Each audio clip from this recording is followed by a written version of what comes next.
B에 대해서 알아볼 건데 B라는 것은 아까도 지금 얘기했지만 나눗셈으로 비교하는 거야. 나눗셈으로. 됐지?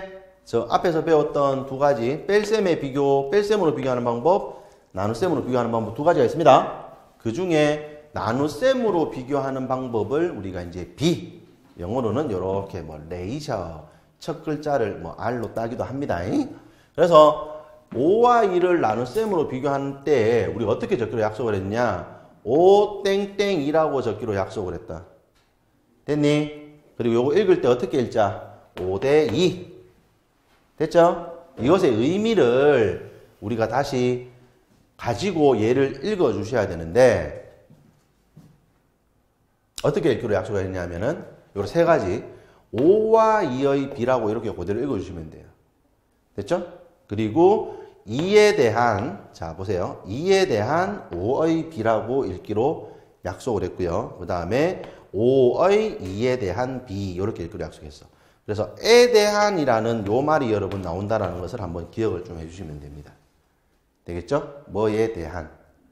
되겠나요? 이렇게 읽는 것이다라고 약속을 했다. 자, 다시 한번 볼까? 그러면 요거 연습 한번 해볼까, 얘들아? 자, 요거를 우리는 별대 세모라고 읽겠지? 그리고 요것을 다시 한글로 읽는 방법 세 가지 다시 한번 해보겠습니다. 별과 뭐야? 세모의 B. 됐지? 의미는, 요것의 의미는 별 나누기 세모야. 되겠지? 별 나누기 세모를 하는데 우리가 B로 읽는 방법이야. 그 다음에 뒤에 거에 대한, 항상 뒤에 거에 대한이야. 되겠지? 뒤에 거. 세모에 대한 뭐야? 별의 B. 요렇게 읽기도 하고. 그 다음에 요것도 뭐 똑같은 말인데 요거를 바꾼 거야. 요에 대한과 요 별이 자리가 요렇게 바뀌는 거야. 알았지? 별의 뭐야? 세모에 대한 B 이렇게 적기로 약속을 한 겁니다. 됐죠? 그래서 초등학교 과정에서 여러분 이 내용이 좀 중요는 한데 솔직히 이제 우리가 뭐만 알면 되느냐. 나중에 별대 세모가 분모로 가고 그죠? 요게 이제 나타내면은 비율을 배울 거예요. 세모가 나타나고 그 다음에 앞에 별이 어디로 간다? 분자로 간다. 그래서 뒤에 있는 양이 기준이 되는 양이 되는 거야. 엄마가 되는 거야. 되겠지? 요것이 기준 양이 되고 앞에 게 뭐가 되냐? 비교하는 양이 된다라는 요것만 여러분들이 알아주시면 될 것 같습니다. 되겠죠? 그리고 분수 나타내는 거 비율까지 해주시면 되겠습니다. 자, 책을 한번 볼게요, 여러분. 책을 한번 보는데 선생님 수와 학생 수의 B라고 되어 있습니다. 선생님 수와 학생 수의 B야. 선생님 수와 학생 수의 B. 줄 한번 쳐볼래? 뭐라고 적혀 있습니까? 선생님 수와 뭐라고요? 학생 수의 B야. 그럼 봐봐. 자, 선생님이 어떻게 변하고 있는지 한번 봐봐. 선생님이 1명일 때 학생 수가 8명 맞습니까, 여러분? 선생님이 2명일 때 학생 수는 얼마예요? 16명으로 지금 나와 있고요. 선생님이 3명일 때 학생 수가 24명 이렇게 나와 있습니다. 맞습니까? 그래서 땡땡 땡땡 땡땡 읽어주시면은 1대8 돼요. 또는 2대16 됩니까? 또는 3대24야.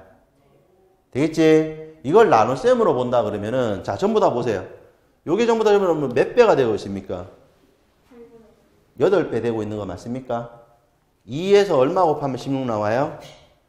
8. 맞지? 3에서 얼마 곱하면 16 나와요? 8. 전부 다 이제 요것이 8배를 했는 것이 뒤에 게 된다라고 생각해 주시면 되는 거야. 그래서 우리가 답 적을 때는 제일 위에 있는 아이. 요게 여러분 가장 간단한 숫자로 나타나는 B 맞습니까?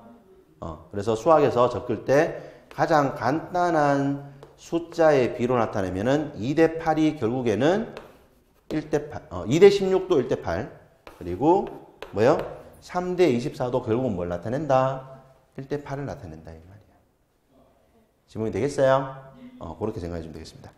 자, 그리고 2번하고 이제 3번하고 4번 있는데 요것은 결국 여러분 뭐예요? 다시 한 번 더 적어보는 의미가 되는 거죠. 자, 학생 수에 대한 선생님 수의 비라고 되어 있습니다. 학생 수에 대한. 자, 학생 수에 대한. 자, 여기 보세요, 여러분. 무엇에 대한이 어디로 간다? 뒤로 간다라고 생각을 해. 무엇에 대한이 어디로 간다? 요 땡땡에서 어디로 간다? 뒤에 거로 간다. 되겠죠? 앞에 있는 항을 우리가 뭐 전항이라는 말을 쓰고 뒤에 있는 항을 후항이라는 말을 쓰는데 그래서 요게 어디로 간다? 기준량이 뒤로 간다라고 생각을 해주자. 기준량이 분수로 나타냈을 때 뭐가 된다? 분모가 된다. 엄마가 된다. 되겠지? 그래서 이거는 여러분들이 말을 그대로 이해해 주면 되는 거야. 자, 똑같아. 요걸 나타낼 수 있는 다른 방법이 어떻게 나와 있는 거야? 지금 문제 보면은 학생 수에 대한 선생님 수의 비. 되겠나요? 학생 수에 대한. 줄 한번 쳐볼래? 학생 수에 대한 선생님 수의 비잖아요. 그죠? 여기 학생 수에 대한 얘가 어디로 간다고요? 뒤로 간다고요.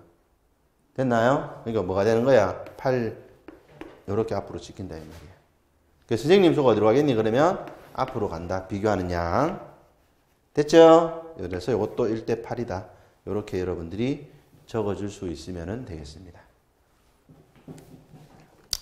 무슨 말인지 이해되겠습니까? 네. 자, 다시 한 번만 하면서 요거 오늘 내용 정리 마무리할게요. 자, 나눗셈으로 비교하는 것을 우리는 B라고 이야기할 수 있고요. B라고 얘기하는데 5와 2를 이렇게 나누었을 때 나오는 형태인데 읽을 때는 5대 2라고 읽는데 요것을 우리가 요거는 그대로 요 수식을 읽는 방법이고 이 수식을 한글로 해석을 해서 읽는 방법은 5와 2의 B라고 읽어주는 가장 기본적인 방법이 있고요. 그 다음에 기준량이 D의 녀석이야. 되겠지? 그래서 이 D의 녀석이 기준이 되니까 요것이 뭐에 대한이라는 말을 붙여서 우리가 읽는 방법을 약속을 한 거야. 되겠지? 그래서 이게 2에 대한 5의 B 또는 5의 2에 대한 B 이렇게 읽기로 약속을 한 거야. 되겠나요? 오케이. 그래서 여러분들이 요거를 읽어주는 방법 그리고 요것의 의미까지를 오늘 파악해 주시면 되겠습니다. 아시겠죠? 자, B에 대해서 우리 알아봤습니다.